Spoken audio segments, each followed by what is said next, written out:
माँ ठाकुर जय, welcome to MTJ Priyanka classes. आज हम देखते प्रतीक चिन्ह। ठीक है, राज्य प्रतीक चिन्ह।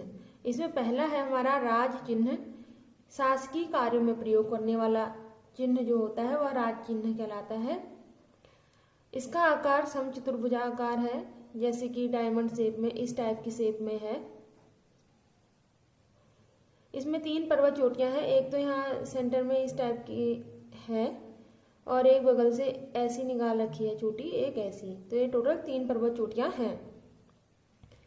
3 पर्वत चोटियों के बीच वाली चोटी में यहाँ पर अशोक की लाट है। अशोक की लाट के ठीक नीचे पे यहाँ पर लिखा है सत्यमेव जयते।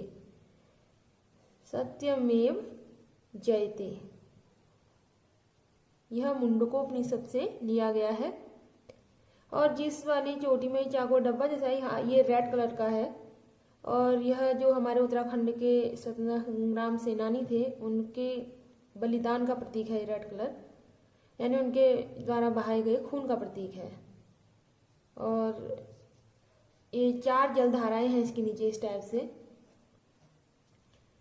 नीले रंग से यहाँ पे उत्तराखंड राज्य अंकित किया गया है। यहाँ पे उत्तराखंड राज्य यह नीले रंग से अंकित किया गया। यह है हमारा राज चिन्ह, जो कि सरकारी दस्तावेजों में और शासकीय कार्यों में प्रयोग किया जाता है।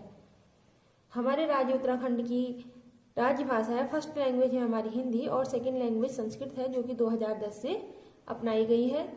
और जो राज्य के प्रतीक चिन्ह है यह 2001 में एक से लिए गए थे। एक में मतलब 2001 से इनको एक्सेप्ट करना शुरू किया गया था, और बाद में काफ़ी चिन्ह हैं जो बहुत सारे जो राज्य प्रतीक चिन्ह हैं, यानी स्टेट लैंग्वेज जैसे सेकंड लैंग्वेज है, और स्टेट प्ले है, गेम्स है, खेल है, कुछ चीज़ें हमने बाद में भी ली हैं। तो यहाँ पर राज्य खेल हमारा फुटबॉल है, जो 2011 में एक्सेप्ट किया गया। और राज्य गीत है हमारा उत्तराखंड देवभूमि मातृभूमि सत सत वंदन अभिनंदन। इसको लिखा था हेमंत बिष्ट द्वारा 6 फरवरी 2016 में, और इसका गायन किया है यानी गायक हैं नरेंद्र सिंह नेगी और अनुराधा निराला। राज्य गीत चयन समिति के जो अध्यक्ष थे वह थे लक्ष्मण सिंह बटोही, और हमारे राज्य गीत को गाने का जो समय है, अवधि है, वह है 9 मिनट। राज्य वाद्य यंत्र जो म्यूजिकल इंस्ट्रूमेंट होता है हमारे राज्य का है ढोल, जिसे 2015 में एक्सेप्ट किया गया। ठीक, ढोल हमारे जो भी उत्तराखंड के कोई भी मंगल कार्य होते हैं, कोई भी कार्य होता है तो उसमें ढोल का बजना बहुत ही अनिवार्य माना जाता है। ढोल नगाड़ा पूजा पाठ इत्यादि में भी इसका बजना काफ़ी शुभ माना जाता है। और इसके बाद आए हम तो उत्तराखंड का राज्य पुष्प स्टेट फ्लावर, वह है ब्रह्मकमल। इसका वैज्ञानिक नाम है सोसूरिया अब वेलेटा। यह इसका कुल है एस्टेल्सी। ऊंचाई जहाँ पर ब्रह्मकमल मिलते हैं वह है 4800 मीटर से लेकर 6000 मीटर तक की ऊंचाई में मिलते हैं। ब्रह्मकमल की अन्य प्रजातियां जो उत्तराखंड में मिलती हैं वह है फेन कमल और कस्तूरा कमल। स्थानीय भाषा में इसे कौल पद्म कहा जाता है। नेपाल में इसे ही यानी ब्रह्मकमल को टोप गोला कहा जाता है, और हिमाचल प्रदेश में दूधा फल कहा जाता है, कश्मीर में गलगल, और विश्व में इसकी 210 प्रजातियां पाई जाती हैं, जबकि उत्तराखंड में 24 प्रजातियां पाई जाती हैं। फूलों की घाटी केदारनाथ, यहाँ पे देखो फूलों की घाटी में, केदारनाथ में, पिंडारी ग्लेशियर में आदि कई ऐसे स्थल हैं जहाँ पर ब्रह्मकमल बहुतायत में मिलता है।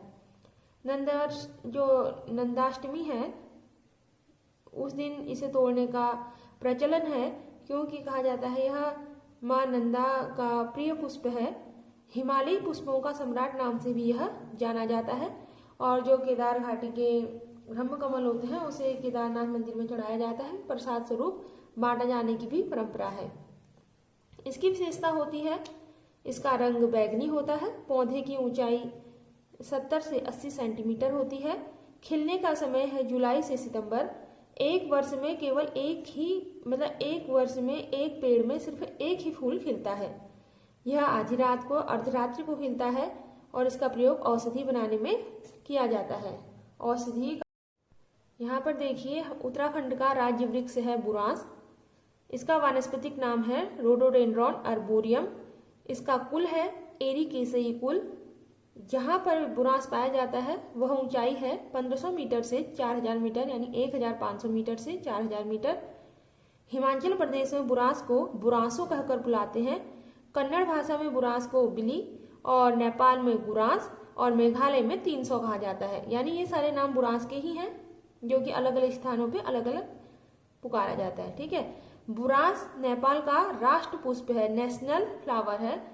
और बुरांस हिमाचल भारत के 2 राज्यों का राज्य पुष्प है और एक राज्य का राज्य वृक्ष है बुरांस। उत्तराखंड, दूसरा हिमाचल प्रदेश, तीसरा नागालैंड। बुरांस की 87 प्रजातियां पाई जाती हैं। रोडोडेंड्रॉन अर्बोरियम प्रजाति की खोज जो हुई थी वह जम्मू कश्मीर में हुई थी। बुरांस का रंग लाल रंग का होता है, चटक लाल, और हल्का लाल यानी गुलाबी जैसे रंग का भी होता है बुरांस। और जो प्योर सफेद बुरांस है, पूरी तरीके का सफेद यानी व्हाइट कलर का बुरांस है, वह हमें 11,000 फीट की ऊंचाई पर प्राप्त होता है। बुरांस के जो पुष्प है उसमें से मिथेनॉल निकलता है, जो कि डायबिटीज में, जो डायबिटीज बीमारी होती है उसके इलाज में सहायक होता है। क्योंकि जो बुरांस है, बुरांस का जूस काफ़ी मात्रा में लोग सेवन करते हैं, वो इसी के कारण करते हैं क्योंकि यह कई सारी बीमारियों से राहत देने का काम करता है, मतलब औषधीय गुणों से भरपूर रहता है।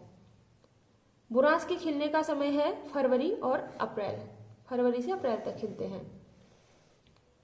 उत्तराखंड की राज्य तितली है कॉमन पिकॉक। इसे 7 नवंबर 2016 को राज्य तितली का दर्जा दिया गया था। यह 7000 फीट की ऊंचाई पर प्राप्त होती है। इसका वैज्ञानिक नाम है पेपिलियो वाइनर।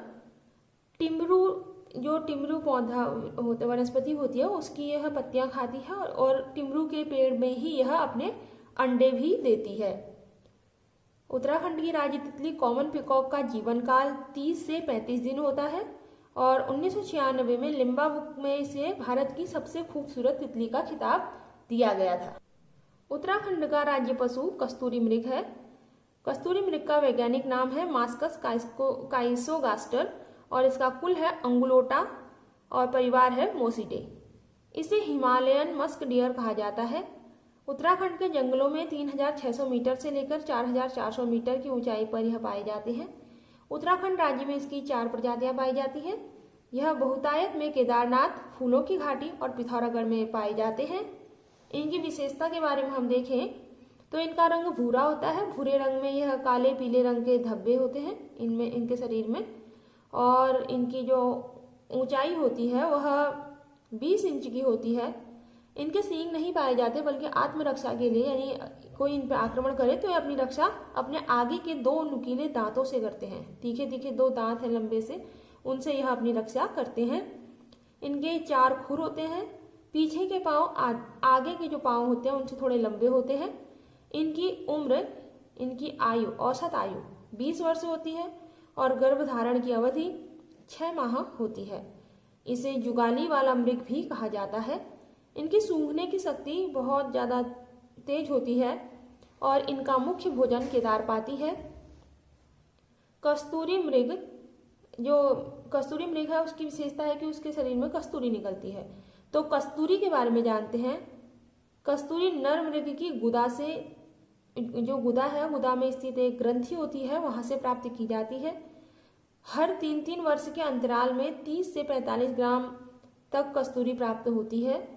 नेपाल में, जो नेपाल की कस्तूरी होती है उसे कपिल, कश्मीर की कस्तूरी को पिंगल, सिक्किम की कस्तूरी को कृष्ण कहा जाता है। और कस्तूरी का रासायनिक नाम होता है मिथाइल ट्राइक्लोरोपेंटाडेकेनॉल। और जो कस्तूरी होती है वह काफ़ी औषधीय गुणों से भरपूर रहती है। उसे सेंट इत्यादि भी बनाया जाता है, और इसके खातिर, यानी कस्तूरी की जो उपयोगिता होती है वो इतनी ज़्यादा होती है, इतनी ज़्यादा डिमांड में रहती है कि इसके खातिर कस्तूरी मृग की जो प्रजाति है वह संकट में आती जा रही है। उत्तराखंड का राज्य पक्षी मोनाल है। इसका वैज्ञानिक नाम लोफोफोरस इम्पीजेनस है। इसका परिवार है फेजेंट। यह 2500 मीटर से लेकर 5000 मीटर तक की ऊंचाई में रहते हैं। इसे हिमालय का मयूर भी कहा जाता है, क्योंकि आप अगर इसे गौर से देखें तो मोर जैसा ही दिखता है, बस इसकी पूंछ थोड़ा छोटी होती है, तो इसे हिमालय का मोर भी कहा जाता है। नेपाल का राष्ट्रीय पक्षी है कौन? मोनाल। उत्तराखंड का राज्य पक्षी मोनाल है और नेपाल का राष्ट्रीय पक्षी मोनाल है। कश्मीर में मोनाल को सुनाल कहते हैं, हिमाचल प्रदेश में नीले गुरु कहते हैं और सिक्किम में चामदोंग कहते हैं। भूटान में इसे बुप कहते हैं और नेपाल में डंगन कहा जाता है। ये दोनों देश हैं, ठीक, और ये तीनों राज्य, ठीक। तो इसकी विशेषता देखते हैं। जो हमारे राज्य का राज्य पक्षी है मोनाल, वह घोंसला नहीं बनाता है, और जो नर मोनाल होता है उसके सर पे कलगी होती है। कलगी मतलब जैसे ये पक्षी का सर है तो इसके सर पे इस टाइप से होता है, जो उसे कलगी कहते हैं। प्रजनन होता है इनका वर्ष में 2 बार और इनका प्रिय भोजन है वह है आलू। सर्वाधिक मिलने वाला स्थान है केदार घाटी। केदार घाटी में सबसे ज्यादा मोनाल मिलते हैं। उत्तराखंड की फेमस मिठाई यानी राज्य मिठाई है बाल मिठाई। So thank you for watching my channel. Please like and subscribe.